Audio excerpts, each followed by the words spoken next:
I have a good comment for your notes. Now's the time to fix the next 10 years. Now, sometimes you have to come to grips with reality and with truth. That's what was good for me when I met Mr. Schoaf. I was 25 years old. He was 44 years old. And he brought me a wealth of experience, and he started asking me the tough questions. Big question. He said, are you reading the books that's going to take you where you want to go in the next 5 years? Excellent question. So you want to make sure. I would assume for all of you, to get where you want to be in the next 5 years, you're either reading the right books or you're not. That's kind of a brilliant statement, right? You're either engaged in the disciplines or you're not. But here's what we don't want to engage in. Disillusion. Hoping without acting. You know, wishing without doing. So the key is to take a look and say, where am I? What could I do to make the changes, to make sure that I can take more certain daily steps toward the treasure I want, the mental treasure, the personal treasure, the spiritual treasure, the financial treasure. I don't want to make any errors. Now's the time to adjust my daily program to take me where I want to go. You might draw a little circle. This is where you are. 10 years from now you could be here, or 10 years from now you could be here. And the difference in 10 years between here and here could be significant in money and lifestyle, treasures, equity. In 10 years, an incredible difference, but right here, a small difference in the change of discipline, the change of thinking to start you on this journey versus this journey. Now, it's also very important intellectually to know whether or not you're headed this way or this way. And once you decide, 10 years from now, I think that the gathering of my intellectual and personal and spiritual and moral and economic treasure may not be that great. The key is to start right now making these changes to walk this new road. But here's what's exciting to me. Just a few daily disciplines makes a great deal of difference in 1 year, 3 years, 5 years. Just a few daily disciplines. Whether you wind up here or here. Good question. 10 years from now, you will surely arrive. The question is, where? We don't want to kid ourselves about where. We don't want to kid ourselves about the road we're walking. I had a day shortly after I met Mr. Schoaf called Do Not Kid Myself Anymore Day. I don't want to go disillusioned anymore. You know, I was using the cross-finger theory back when I was 25, 24, 23. I finally decided that the cross-finger theory was not going to get me what I wanted. That isn't where the treasure lies. That I'm going to have to make sure which of these ways I'm headed. But a few reading disciplines and a few disciplines of mind and a few disciplines of activity, and you can make all the difference in the world whether you wind up here or whether you wind up here. But just a few changes. Sometimes we get the idea that we're doing about 10% and there's about 90% more that we need in order to make the difference for our fortune. And probably the opposite is true. We're doing enough things to have bought and shared in the good life so far. And maybe all you need is that extra 5%, 10% of intellectual change, activity change, a refinement of discipline, a refinement of thought. And all we need is the ideas to make those simple changes. And the equity starts gathering in 1 year, 3 years, 5 years, 10 years. So here's one of the key questions of the evening. Starting tomorrow, what are you going to do that'll make a change in your life's direction?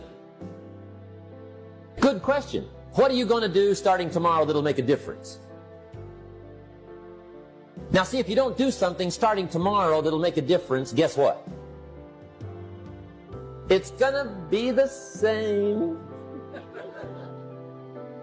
And see, that way you can guess what the next 5 years are going to be like. Look at the last 5. Because the next 5 are going to be like the last 5 unless you, major key, tomorrow, change it all. Or change a little, or change something, or don't change. It's choice time. You can do whatever you want. But it's nice to know any day you wish you can change your whole life. What can you do starting tomorrow that'll make a difference? Good question. What can you do with economic chaos, massive disappointment? What can you do with a broken heart? What can you do when it won't work? Good question. If you want your life to change, here's the source of it all. Ideas plus inspiration. Now, ideas are not that far away. Everything you need is within reach. The ideas you need for life change or business change is within reading reach. It's within listening reach. There's probably a library not too far from you. The problem is, right, there's a library there, but most people drive by. Very few drive in.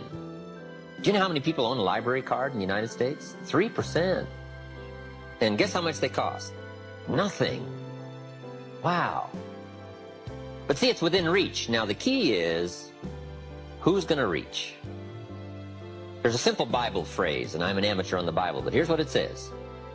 If you search, you will find. But it's very important to know that finding is reserved for the searchers.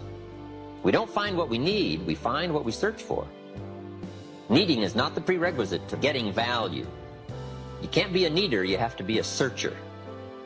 But if you'll search, if you'll try, if you'll go, if you'll listen, ideas are within reach.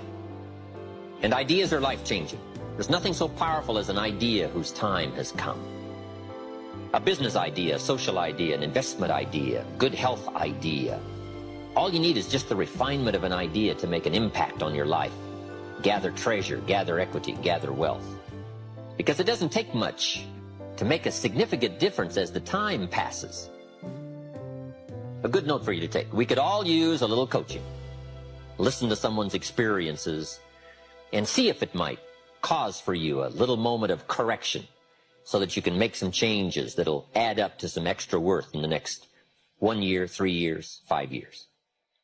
All kinds of ideas, health ideas, enterprise ideas, living a better life ideas.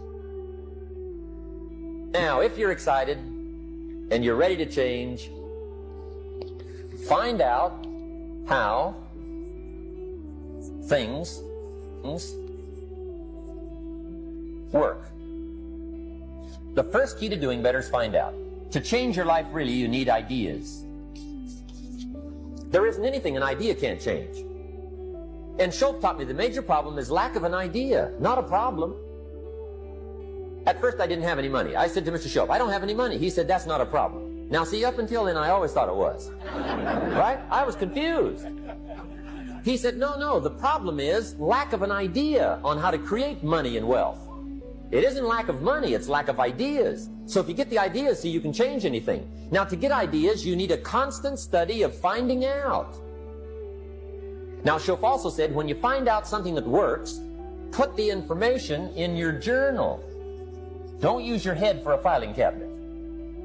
Put it in your journal so that you can do the next best thing. Repetition, repetition, repetition. Go over it. And if you repeat it, go over it, sure enough, someday, some mysterious day, the idea takes root, starts to grow, and shows up in your bank account, and your dress, and your personality, and your lifestyle. But capture the ideas in your journal. Find out how things work.